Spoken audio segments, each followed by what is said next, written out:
Hey, Hawkeye fans. Chad Leistikow of the Des Moines Register, Tyler Tachman of the Des Moines Register, with you a little earlier than usual on our Tuesday post press conference pod. Obviously, Tyler, an extremely newsy and notable day.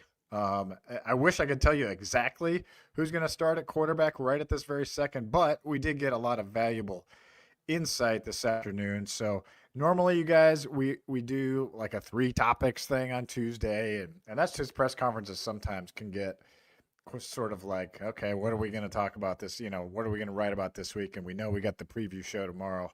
So, but this week there's no shortage of that, Tyler. A lot of injuries. We're just going to run through a lot of injuries today, starting with quarterbacks. So, my column should be up soon on Mark Gronowski's status for Saturday, but why don't you tell me what you heard from Kirk Ferentz today and what your feelings are on who gets the nod against the Badgers at 6 p.m. on Saturday night? Yeah, we're doing is this an all injury episode here? It's All like injuries for the all next 30 injury. minutes, but we got to be a hard out at 4:20. I know that. So go Yeah. ahead. Go So for it. this is what, in a nutshell, what Kirk Ferentz said. Mark Gronowski is medically cleared to play. He practiced on Tuesday, but that doesn't guarantee that he is going to play against Wisconsin.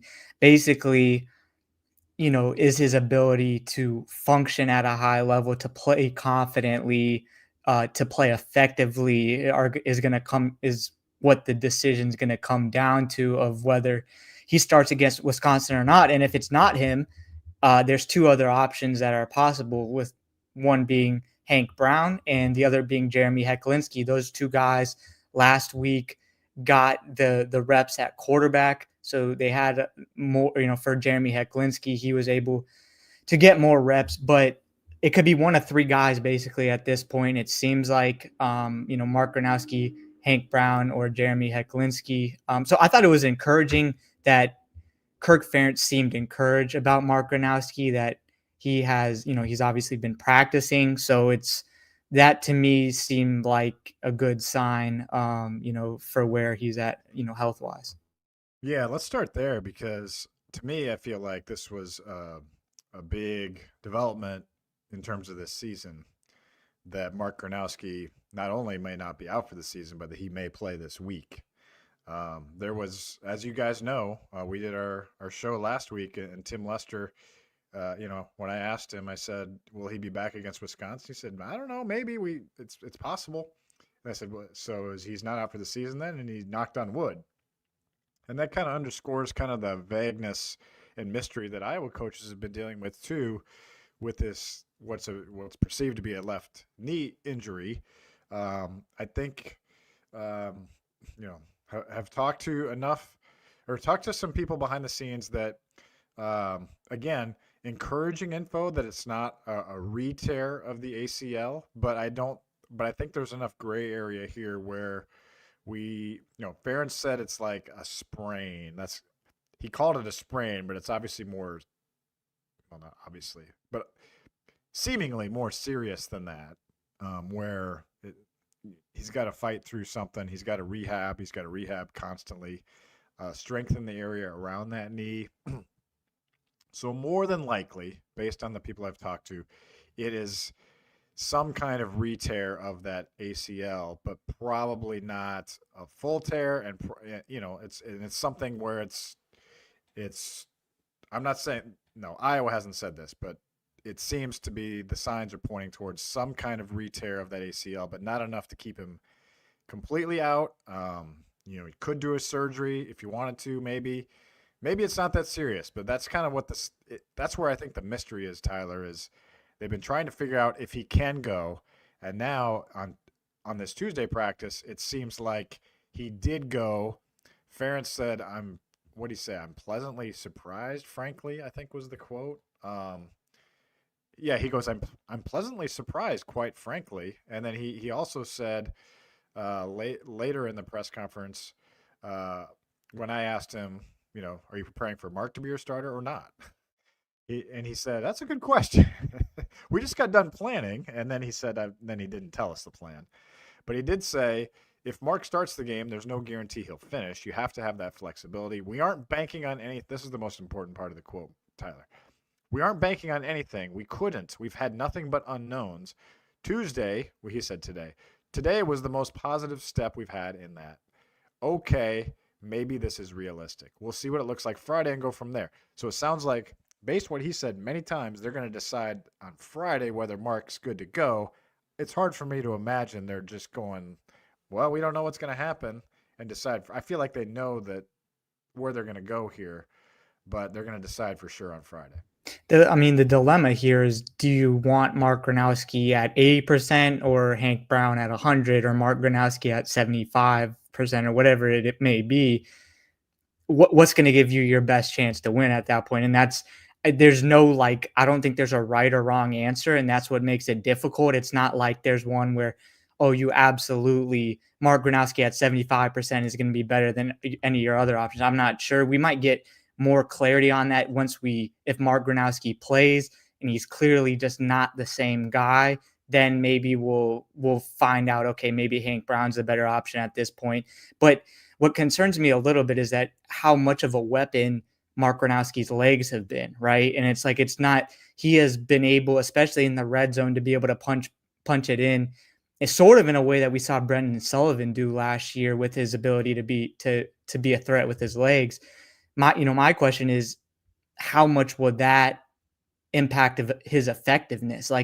If he is going to be more of a pocket passer, is he a good enough pocket passer to be as effective as Iowa needs him to be? So that's the part that gives me a little bit of hesitation. Is he going to be able to trust his legs? And that's another thing with the injury, is just the mental side of things. Of he's gotten through something before, before. Obviously, he's coming off the shoulder issue in the offseason, but it's something that you have to take into consideration. Is he now going to be hesitant to scramble or make plays with his legs? So it's the dilemma Iowa faces at this point.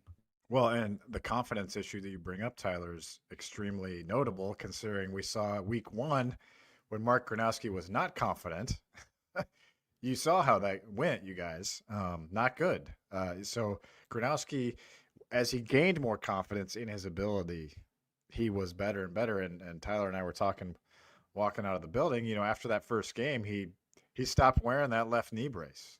That was the kind of screw it mentality that he's been wearing that ever since he tore his left ACL as a freshman at South Dakota State. And you do have to wonder if this would have been re-injured. Had he had the brace on, we'll probably never know. I'd like to ask him that question. But that was all part of what I'm saying is that's all part of the process that we've seen of him from going from a not confident player in week 1, which was not good. You don't want that Mark Gronowski out there, versus against Rutgers and against Indiana. He looked very confident and he looked really effective. So I think that's going to be the trickiest part, I think, for Iowa coaches as they make this determination, is if it's looking dicey, if they're not very sure about him, do you just let him go out there? I mean, how much leash do you give him? I think that's why that's where I think there's still mystery here, and I think there is some unknowns here. I don't think the coaches fully know what they're going to do, even though I think they have an idea. I don't think they know for sure because you don't know how. I don't know. It's just hard to say how effective he's going to be. So you got to have those other guys ready. Yeah, I feel like we'll get this Wisconsin game is going to provide some clarity in that whoever is out there will get a better sense of how effective they'll be. If it's Mark Gronowski, how good might he be not at 100%? If it's Hank Brown, how good can he be he has an extended period of time to get ready as a starter. So I think that might inform how we perceive this situation moving forward against Penn State and beyond. Of, could you trust Hank Brown to be your starter and be able to orchestrate a competent offense? Or is it to the point where, Hank Brown doesn't look good enough to where you feel really comfortable if he looks like kind of what he did at the back end of the Indiana game when he came in a difficult spot? But what we also know, and I've mentioned this before about Mark Gronowski, is he's played hurt before. When he came into Iowa and the shoulder issue that he had, that was something he played through during the tail end of his last season at South Dakota State. So he is the ultimate competitor. If he can play through things, he's going to. And right now, it seems like he can play through it, but you also want to make you kind of want to get him out of his own way at some point too, right? Like you don't want to just because he says I can play doesn't mean you want to play him. So that's something that Kirk Ferentz and the coaching staff is, because I'm sure Mark Gronowski wants to be out there, and it seems like based on what Kirk Ferentz said, if he's practicing, he could play against Wisconsin. But is that the best move? Do you let him, maybe a little bit hurt, go out there and play? So yeah, it's a difficult situation to try to measure here. Yeah, and there's some comments in our YouTube chat. Thanks for joining us, by the way. Appreciate you all being in here and carrying what we have to say. I know you care about the Hawkeyes more than us, but still, it's nice to have you. But a lot of comments here are about, hey, this is just gamesmanship. They're playing coy. And honestly, like Ferentz has never been a gamesmanship guy. Like maybe there's some of it here. Like you don't want to give away everything to your opponent for sure. But Ferentz has always been really good about going as close to the line as he can. And I wrote this in my column that just posted, by the way. So if you're in my text group, you already got it off the situation. But he's always been good about going to the line, but not going over it in terms of giving away too much. But also just being, as transparent as he can be. And so I don't think he's like completely misleading us, I guess. When you say gamesmanship, I think you're inferring that he's misleading us. And I do not think, based on my history of covering Kirk Ferentz, that he is misleading us in any way.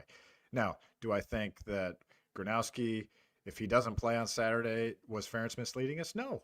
If he does play on Saturday, was he misleading us?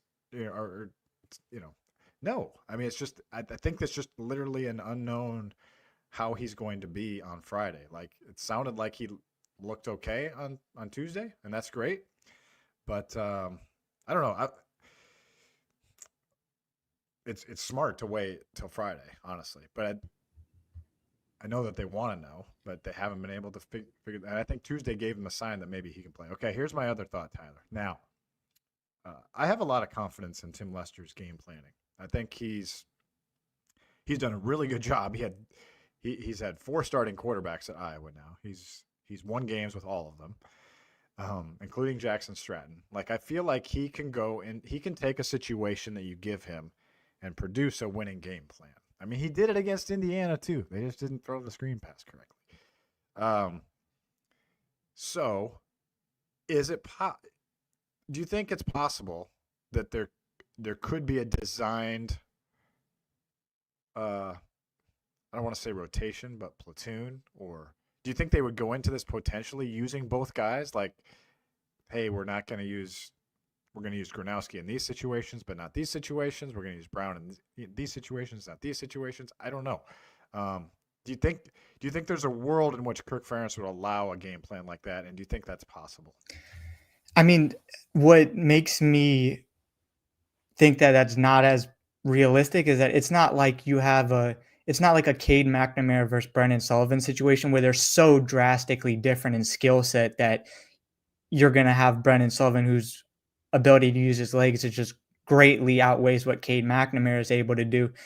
Now, Mark Gronowski, Hank Brown, Jeremy Hecklinski, they're all different, but I don't think they're so different in the way that you would necessarily need to play multiple. I think if you were to see multiple out there, first off, if Mark Gronowski, if Iowa feels comfortable with putting him out there for a drive or two, then I would just play him for the entire game. Like I don't know what the benefit. And now maybe it would be put him out there for a drive and see how he's doing physically. But I don't think it would be like, okay, we're going to play him for one drive and then by design we're going to take him out and then put in. Now I could see if it came down to Hank Brown or Jeremy Hecklinski, I could see them potentially using both of them to see, hey, what do we have here? Like, how does Hank Brown look as Iowa starter?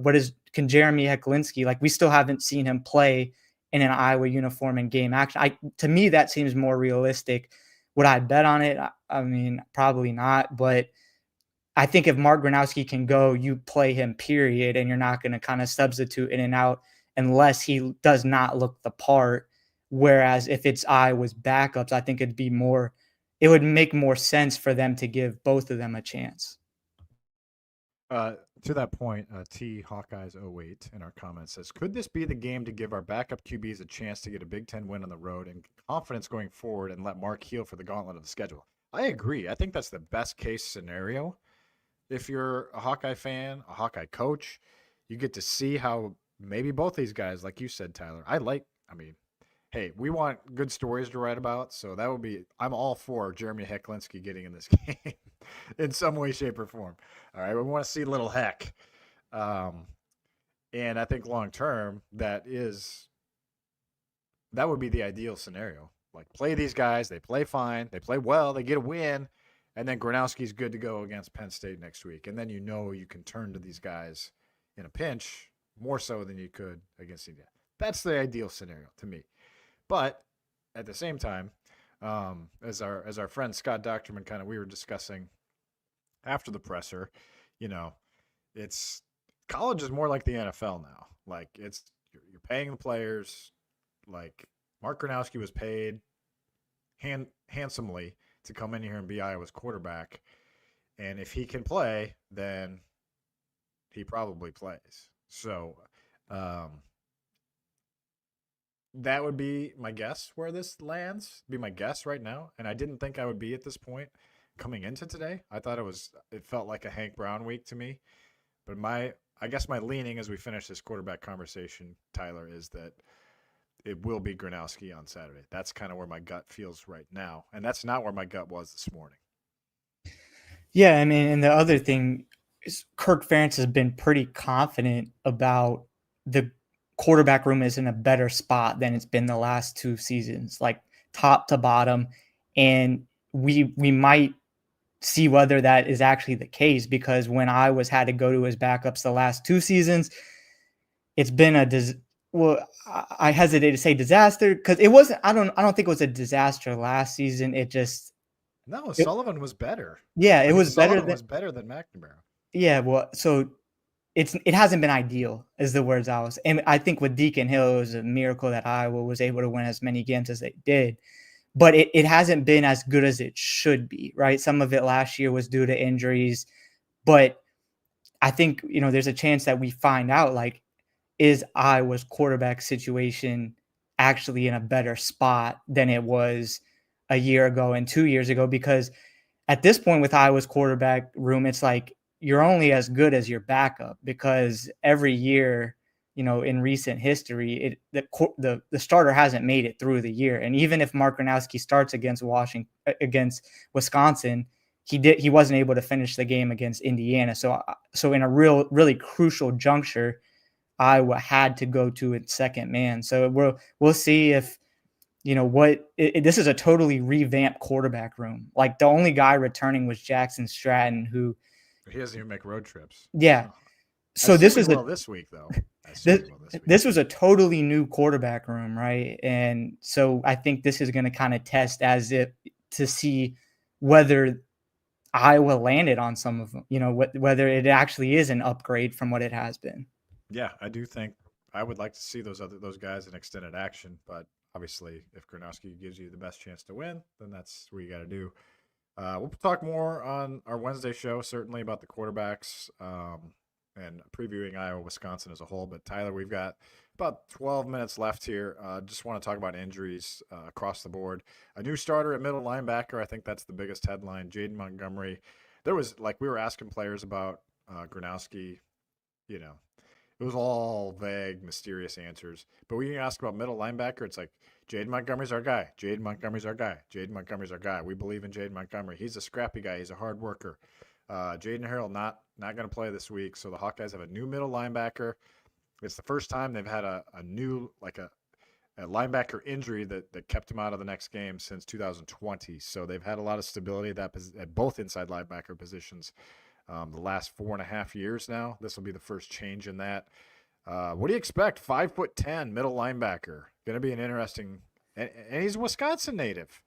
So how about that? Yeah. As Cohen Entringer said, you can't write a better story than that, right? Yeah. Well, Kirk Ferentz pointed out that Jaden Montgomery, not the tallest guy, which he was very clear about that. But no, I mean it's I think I've said linebacker out of the position groups on defense has probably been the weakest. I'd probably say defensive line, then secondary, then linebacker. So this is an interesting mix up, I guess. We'll see if this changes things for the better for Iowa's linebackers, where it's clear that Carson Shire and Jaden Harrell, at least through 5 games this season, they weren't going to play at the level that Nick Jackson and Jay Higgins played at when they came in to replace Seth Benson and Jack Campbell.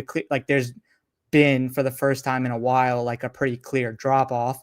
But so now you're getting a new face in there, and someone else that we just haven't really seen a lot of. It's kind of a mystery of exactly what he's going to bring. So, looks like we have Chad buffering here, but yeah, we'll see what happens here in terms of, Jaden Montgomery, getting a chance at defense. And, maybe Iowa's been able to, the last 2 games, force some turnovers, or, one turnover in each of the last 2 games, going back to Rutgers, and that obviously came in a big situation. And then Zach Lubmer, which it should have been probably the game sealing interception, but obviously Iowa wasn't able to take advantage of that. As far as other injuries, Reese Vanderzee, so Kirk Ferentz didn't say with certainty that he will be back, but it sounds like he is trending in the right direction. So regardless of who is under center, being able to get back, Reese Vanderzee would be a positive development for Iowa's passing game, because Iowa in its regular rotation of receivers doesn't really, the only other frame that's similar to Reese Vanderzee is Dayton Howard. And, he made the big catch against Rutgers, but being able to have Reese Vanderzee, who it seemed like, was primed to take a step forward as a sophomore after, making an impact as a true freshman, that obviously that hurt Iowa's passing game. And to be able to have someone like him with that frame that can be a red zone threat that you can throw the jump ball up to, that helps obviously, if I was able to get him back. Now, the bigger question might be is who's throwing the ball to him and can they get him the ball? But to be able to have him back, that would obviously be a step in the right direction for Iowa. And then running back, we got Chad. I've been holding it down the last minute or so. Yeah, sorry about that. Yeah, my parents' internet just crapped out of me. So. Sorry, Mom and Dad. It's not your, it happens. Anyway, go ahead. What did we cover? I moved on to. I moved past Jaden Montgomery. Are we on McCollum already? No. Okay. No. We moved on to Reese Vanderzee. But is there anything you wanted to add about Jaden Montgomery? No, I think it'll be interesting. We don't get an assistant coach this week. Unfortunately, I was hoping we'd get somebody on defense maybe, because I would like to know. Phil Parker did say last week that those Buffington, Leistikow, Reese, those young guys, he's like, maybe we'll get them in for a series or 2. And I was thinking to myself, wow, I'm surprised you said that. But hey, maybe we'll see. Maybe they'll throw Buffington out there, a middle linebacker, for a series or 2 against Wisconsin. I don't know. Anyway, go ahead. Reese Vanderzee. That'd be fun if he came back, huh? Yeah. Well, yeah, I just kind of ran down a little bit about him coming back. And that just, for some reason, my mind, that just triggered something else in my mind. When you were saying ideally, if, Hank Brown's Iowa's starter, you're able to win, you're able to see what he can provide in that type of scenario. That the only thing is it's a higher risk, higher reward, or I wouldn't say it's a higher risk scenario, right? Because in an ideal world, he wins you the game, you get some confidence, you see what he can provide. But if you lose the game, then what? Then the season is kind of going in a not good direction, Right. So you got to win the game. Yeah, so there's some risk involved in that, right? If you don't go with Mark Gronowski, if you go with Hank Brown, if everything goes well, it would be good. But there's also probably a better chance that things go poorly if Mark Gronowski doesn't start. Anyways, so you have any thoughts on Reese Vanderzee? Well, it didn't sound like he was going to play a ton. But Yeah, I think he'll play Saturday, so that'll be good. I mean, yeah. he plays the same position as Sam Phillips, the X, so I could see him maybe taking some KJ Parker snaps potentially. What I asked Sam, like, how does Yeah, that affect you coming back? And he was like, I don't know. So so vague. yeah. Yeah. Well, it'll be good to see him out there. I think he'll have more of a chance to do something against Penn State next week. Mhm. So I would say just get him some reps this week. Don't count on much, and take what you can get with Vanderzee. But good news that he's back. It sounds like he's practicing. And also, did you talk about Xavier Williams while I was No, gone for like 40 seconds? no, we haven't gotten to the running back room yet. Xavier Williams is back. It's always prisoner exchange, as Yeah. Ferentz said. Xavier Williams back. Patterson still out, and now T.J. Washington is out. So you're back down to 3 running backs on the depth chart, which are Moulton, Williams, and Nathan McNeil. And then, of course, Brevin Dahl. I think he's healthy, so he would be their 4th guy there, running back. Yeah. And the thing about Xavier Williams, if he is playing, how much of a workload does he get? So it's his first game back. You would expect that Nathan McNeil and Kamari Moulton would kind of be the lead guys, given they've been in the lineup the last few games, and you probably want to ease Xavier Williams back into it a little bit after an injury. But Wisconsin has this is what makes the matchup tricky. Is Wisconsin has a really good run defense.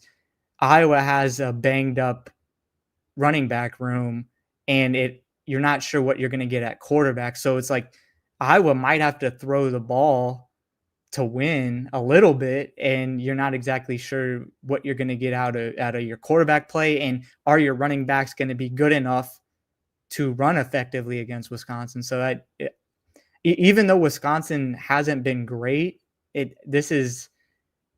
think it's going to be a little bit more of a trickier matchup than people think because of that, and because it's a night game, and like Wisconsin as a program is kind of just playing for its life right now. Like I was going to get 2 games in a row against programs that are facing some pretty heavy criticism at this point. Backs against the wall, both of them. And it sounds, as I'm going to write about later in the week, this is the 42 push-ups program. They've been doing 42 push-ups after practice because Iowa beat them 42-10 last year. And they were like, Iowa doesn't score 42 on anyone. And they scored 42 on us. And so this is their best chance really at a win, maybe the rest of the year, which is crazy. Iowa favored by 3.5. Any other last little tidbits today, Tyler? I know you got to go, and we'll let you go here in a second. So any final thoughts of what you learned today from Iowa interviews? No, just a lot of moving okay. Well, no, I was a lot of moving pieces despite coming off of a bye week. Like what is exactly Iowa going to look like? I'm not sure.